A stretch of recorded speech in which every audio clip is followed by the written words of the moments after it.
Okay, welcome to the second section of Chapter 6. Today we're going to talk a little bit more about functions. Specifically, we're going to talk about inverse functions and relations. So our objectives today are to be able to find the inverse of a function or relation, which is pretty straightforward. And then if I'm given two functions, how to figure out whether or not they are inverses. So inverse relation is going to be our new vocabulary today, along with inverse function, depending on what we're looking at. Remember that a relation is a set of ordered pairs. So an inverse relation is actually super easy to find. It's the new set of ordered pairs that we get by exchanging the coordinates of each ordered pair.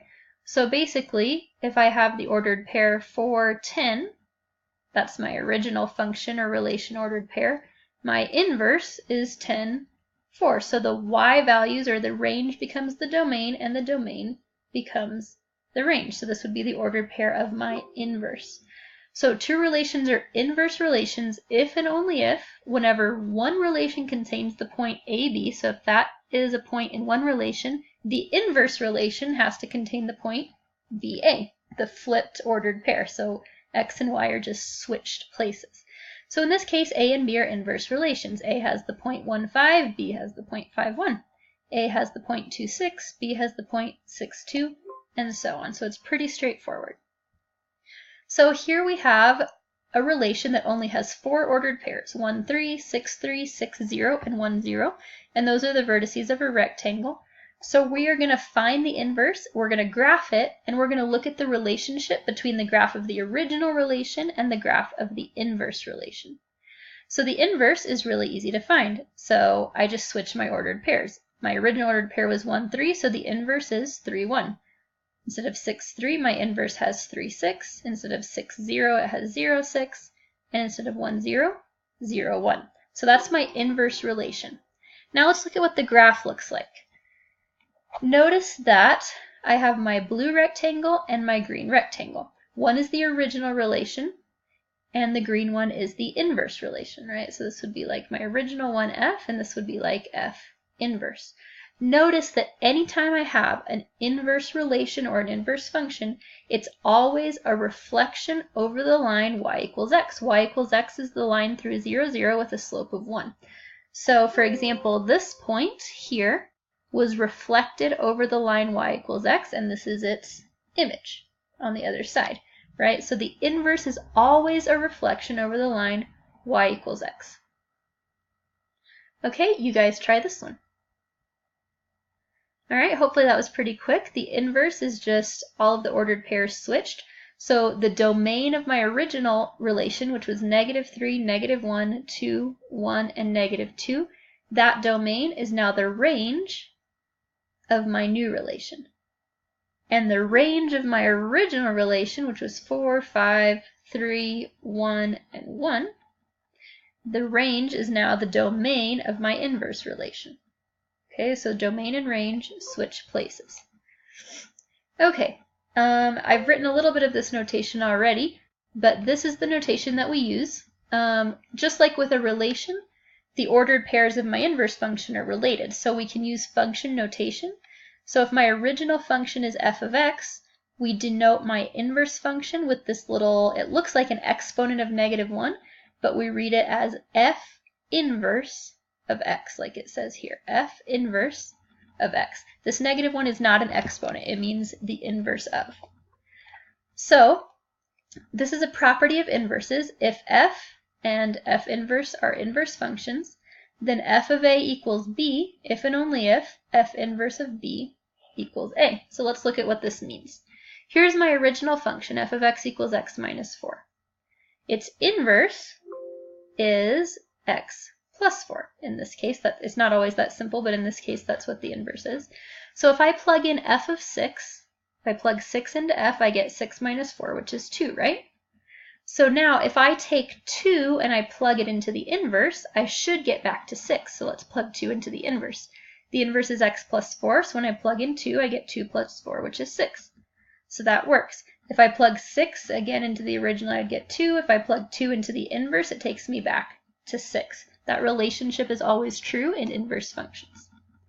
Another thing I wanted to point out is called the horizontal line test.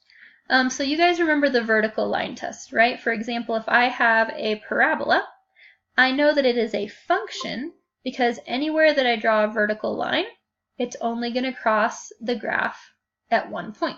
So that means that no x values are repeated. The horizontal line test I can use on the same original function to figure out whether or not, when I take the inverse, whether or not the inverse would be a function or not. So if we look at this function, this is an original function, this is not the inverse. I do the vertical line test, right, and it passes the vertical line test, so it is a function. And then I try the horizontal line test.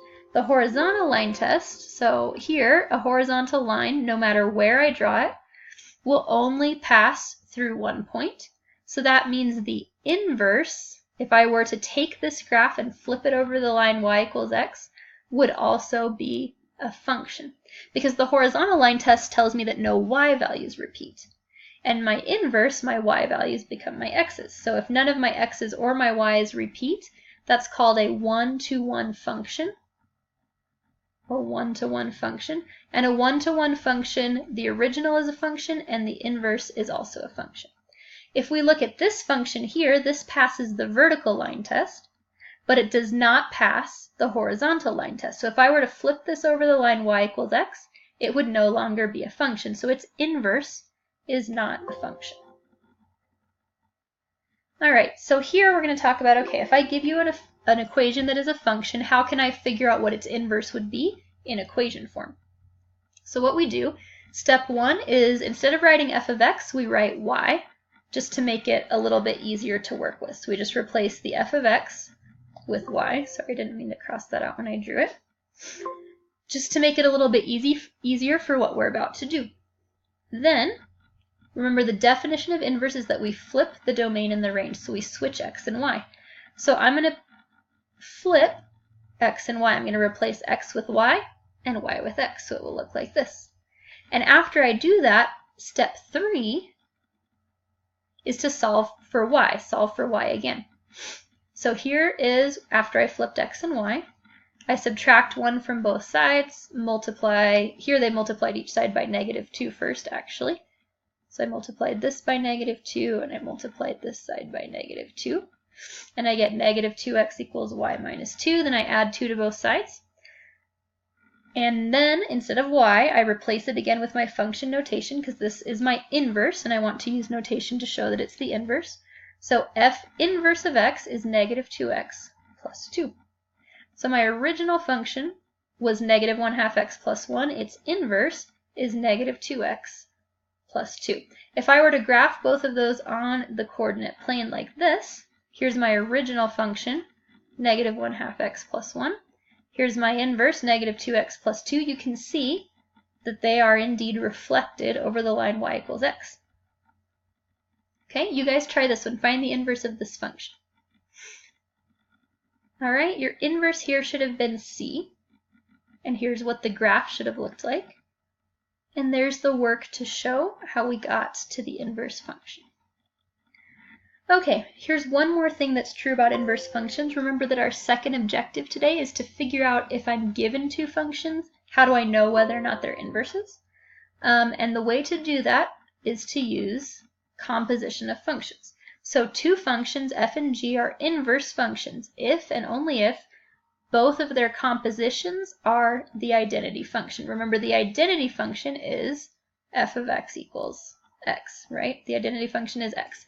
So if I do f of g of x and I get x, and then I flip it and I do g of f of x and I get x, then my functions are inverses of each other. So let's try that.